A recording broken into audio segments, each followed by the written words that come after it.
Insights channel. Steve here. And for those of you that are new to this channel is mostly dedicated to promoting my 12 books, 10 of them based on the Apocryphal books and 2 of them based on paranormal. And today I'm going to read you here the introduction to one of my books, which is based on the Book of Jasher, the old Hebrew Book of Jasher. And this is JASHER Insights Book 1. There are 2 books I have on JASHER Insights. This is Book 1. It says here, Synopsis Summary Introduction, May 2019. The Book of Jasher, referred to in Joshua and 2 Samuel, faithfully translated from the original Hebrew into English. Is not this written in the Book of Jasher? Joshua 10:13. And behold, it's written in the Book of Jasher, 2 Samuel 1:18. This is the Apocryphal Book of Jasher. This is a translation of a Hebrew book printed in 1613, Sepir Ha Yasher. And the Hebrew title of this book means the Book of the Upright, or the upright or correct record. This text covers much of the same ground as the traditional Mosaic books of the Bible, from the creation of the world in Genesis to the death of Moses in Exodus, albeit with several minor variations. Well, that is what is normally written above the Book of Jasher. It's very important to state the above mentioned original Hebrew copy of the Book of Jasher was actually written in pre-Christian times and eventually was translated in English in the early 1600s and printed in 1613. Well, of course, the Bible was printed, King James Bible was printed in 1611, so you're talking about the same time period. What I've studied, the original Book of Jasher, which is a history book, was originally assembled and written in the time of Joshua, 3,500 years ago. Sourced Bible facts on Jasher. Unfortunately, the above traditional description does not do justice to the amazing Book of Jasher. First of all, I'd like to state that personally, from much study of the book, I certainly believe this book is an inspired writing. I think that in parts of the book, the stories have been somewhat embellished. Some of the dates are different than either the Bible or the Septuagint version of the Old Testament. It's likely the original Book of Jasher, as clearly mentioned in the Old Testament of the Bible, has been either altered or tampered with. Nevertheless, it is still an excellent book to read. See a lot more about this in the appendix. 2 Peter 1:20. For the prophecy came not in old time by the will of man, but holy men of God spake as they are moved by the Holy Ghost. Second, the above statement, this text covers much of the same ground as the traditional Mosaic books of the Bible, from the creation of the world to the death of Moses, albeit with several minor variations. This is somewhat understated. The Book of Jasher, in fact, gives a lot more background information to many of the biblical stories than even the Bible itself does. The Book of Jasher also brings out the supernatural powers of God much more than the Bible does. For example, is manifested through the sons of Israel, or Jacob's sons, in their constant wars to rid the lands of Shem of the Canaanites and other enemies. In comparing with the Bible, the Book of Jasher describes in great detail about the Garden of Eden, Adam and Eve, Cain and Abel, origins of evil. It also talks about Cainan as the first person to write things down, and later his great-grandson Enoch, from before the great flood, also write things down on tablets of stone. We'll read the infamous Genesis 6 episode in greater detail in this Book of Jasher. Genesis 6:2. That the sons of God saw the daughters of men, that they were fair, and he took them wives of all which they chose. And there were giants in the earth in those days, and also after that, when the sons of God came in unto the daughters of men, and they bare children to them, the same became mighty men, which were of old men of renown. In the same time of Jared, the father Enoch, 200 of the Watcher class of angels descended to earth on Mount Hermon in rebellion against God. What was so special about these Watcher class of angels?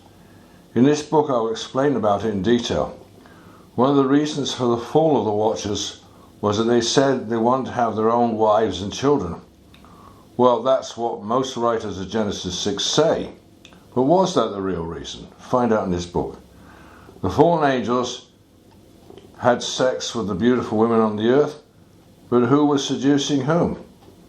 Read all about it in this book. You can also read much more about this topic in my book, Enoch Insights.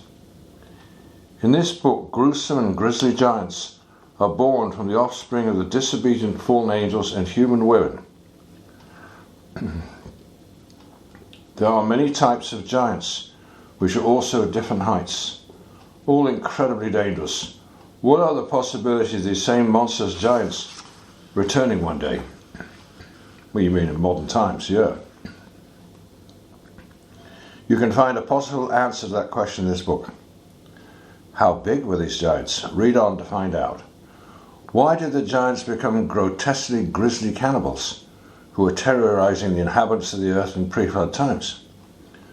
The book of Jasher portrays Enoch as a sort of king of kings for 243 years. It also talks a lot about Nimrod and Babel in the early times after the Great Flood.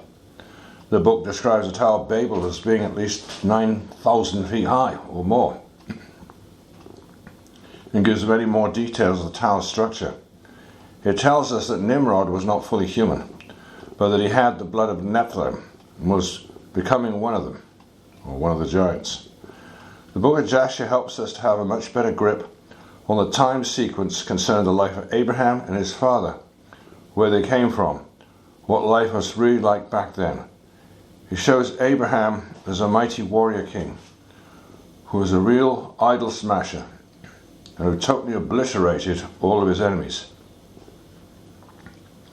Abraham is shown to be alive at the same time as Nimrod, and even at the same time as the great patriarchs Shem and his father Noah. Quite remarkable, when one considers that Abraham was the 10th generation after Noah. Abraham apparently got his spiritual training at the houses of both Noah and Shem, whilst fleeing Nimrod. Abraham was probably studying and learning from the book of Noah and the book of Enoch, which Noah had brought with him on the ark at the time of the Great Flood. Concerning life right after the Great Flood. There are lots of interesting details in this book of Jasher. They're not given in any other books about Noah and the Great Flood, and his life after that, as well as those who were descendants of Noah and what happened to them. You read about Richion, who allegedly brought the name of Pharaoh to Egypt. You also encounter a nasty character of Satan himself, who is called Masterman in the book of Jubilees. See my book, Jubilees Insights. And who is always lurking around the background, trying to cause trouble for Abraham and his descendants. Credits, cover story, artwork by Suzanne Strutt. That's my daughter. And the cover story describes in great detail, spread over many chapters in this book, the amazing story Shechem, to which the cover of this book is dedicated. Just two of Jacob's sons totally destroyed an entire city of the Canaanites called Shechem, because the prince of the city had forcibly taken their only sister and forced himself on her. Later, Jacob and all his sons came to live outside Shechem, only to have the whole race of the Canaanites come out to fight against them, numbering in the tens of thousands, against a mere handful. Read what happens. It's exciting stuff. Shechem was where Abraham, grandfather Jacob, was resting under a tree when the angel of the Lord came to speak with him. And God promised to Abraham that all the lands that he could see in the north and south, east and west, were his descendants would inherit. There's a strange story of some of the herdsmen of the descendants of Esau being terrified by hundreds of animal-human chimeras, with the top part of their bodies being of a beast and bottom part is human. These creatures simply rode off with all their animals, scared the living daylights out of the workers, who then refused to go back to that location. The following introduction is to Book 2. for your interest only. Right. For that, you can be familiar with my book, JASHER Insights 2, what it contains. JASHER Insights Book 2, not included in this book. The story of Joseph and his brethren in even better than the good story in the Bible. Gives amazing details about what exactly happened to poor Joseph when he was sold as a slave into Egypt by his brethren and what happened along the way. There's a very seductive, beautiful woman called Zalica, the wife of Potiphar, and was always trying to force Joseph to go to bed with her when he was only 18 and was her slave. Hardly surprisingly, as her husband was a eunuch, according to this book of Jasher. Read what happens. It's actually a fascinating story. Book of Jasher shows Joseph becoming a warrior king after getting out of prison, and who led his brethren to fight against all the enemies of Pharaoh, and who won time and time again against greatly superior odds. There are many details about Moses and his calling that are not mentioned in the Bible. There are many details of what he did when he was first exiled from Egypt by Pharaoh for 40 years. There is also a dubious story about Moses being in jail before being released and having become a king for a long time in the days after he left Egypt. What did actually happen to Moses in the 40 years that he was away from Egypt? Find out by reading this book. This story is probably the most questionable in the whole book of Jasher, but interesting anyway. There's a fascinating description of Moses and the 10 plagues of Egypt in this book. There's even more descriptive than the story given in the Bible, where God calls a Sulanuth, an octopus-like sea creature from the sea, to bring some of his judgments. Quite fascinating story that children will also like. Joshua conquers the promised land, overthrowing many cities in the process. It shows how God fulfills his promise to Abraham to drive out all the Canaanites from the lands of Shem. There is a good description of other wars that were fought by Angeas, an African king, with Zepho, the grandson of Esau, as his commander-in-chief. Many ensuing wars described in detail. Fascinating story of Zepho, the grandson of Esau, who fought against a large human animal chimera, which was described as having the top half of a man and the bottom half of a beast. Zepho killed this monster that was hiding in a cave because it had decimated the herds and flocks of the local peoples. As a result, Zepho was made king of the land of Chittim. There is a strange story, a bit similar to Balaam's ass in the Bible, where God opens the mouth of a donkey to actually speak to Balaam. Only in this case it's a wolf talking with Jacob concerning his lost son Joseph. Joseph's brothers had told their father Jacob that a wild animal had killed Joseph. See what the wolf had to say about that. I believe from having studied this book many times that this book is very valuable, although some of the stories could be somewhat embellished, but then who's to say? Some of the miraculous stories in this book may seem far out to us in modern skeptical times, but then I could also argue, who am I to question God's miraculous ways? James 1:5.